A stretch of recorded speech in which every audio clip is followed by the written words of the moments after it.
খানিকটা বোনলেস, খানিকটা উইথ বোন আমি ছোটো ছোটো পিস করে চিকেনগুলোকে আদা, রসুন, হলুদ, কাশ্মীরি গুঁড়ো লঙ্কা আর একটা কাঁচা লঙ্কা বাটা দিয়ে আমি এটাকে মেখে রাখবো প্রায় আধ ঘন্টা ধরে।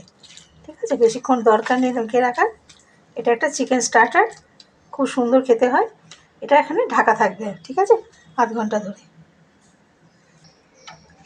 এখানে আমি কড়াইয়ের মধ্যে খানিকটা বাটার দিয়ে দিচ্ছি। এই যে বাটারটা দিয়ে দিচ্ছি, বাটারটা কিনে দেওয়ার পর একটু গলে গলে গেছে। এখানে আমি এর মধ্যে দিয়ে দিচ্ছি যেটা মেখে রেখেছিলাম সেই চিকেনটা। গ্যাসটা কিন্তু একদম সিম করে দেবেন।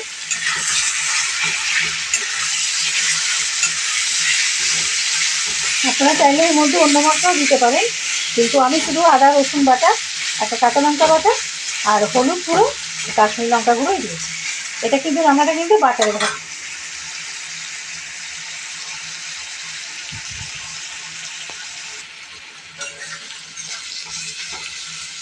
চিকেনটা একটু এপিট ওপিট করে দেবো।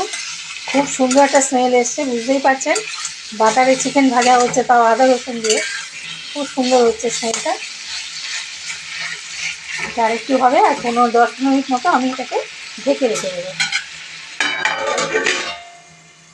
এর সাথে লাগছে আমার খুব অল্প পরিমাণে কিছু পেঁয়াজ, একদম অল্প পরিমাণে, একটু কারি পাতা, একটা এখানে কারি পাতা রাখা আছে কিছুটা, এখানে আছে ধনে পাতা আর একটা লঙ্কা।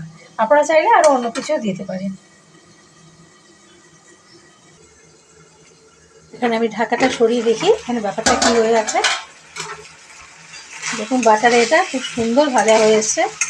এটা বেশি কুক করার দরকার নেই, ছোটো ছোটো পিস।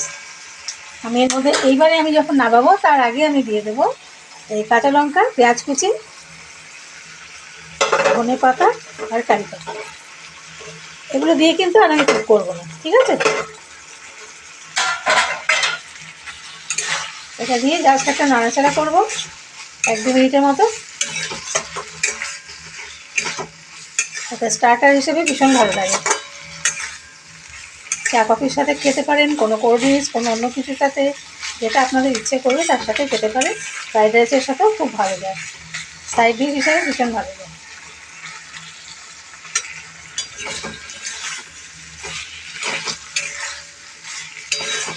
আপনারা চাইলে আরও বাটার দিতে পারেন, আরও পেঁয়াজ কুচি আর আদা কুচি, রসুন কুচি এগুলো দিতে পারেন, কিন্তু আমি এইভাবে করি বাড়িতে। দেখুন চিকেনটা আমার যে হয়ে গেছে, এই যে দেখুন চিকেনটা আমার হয়ে গেছে।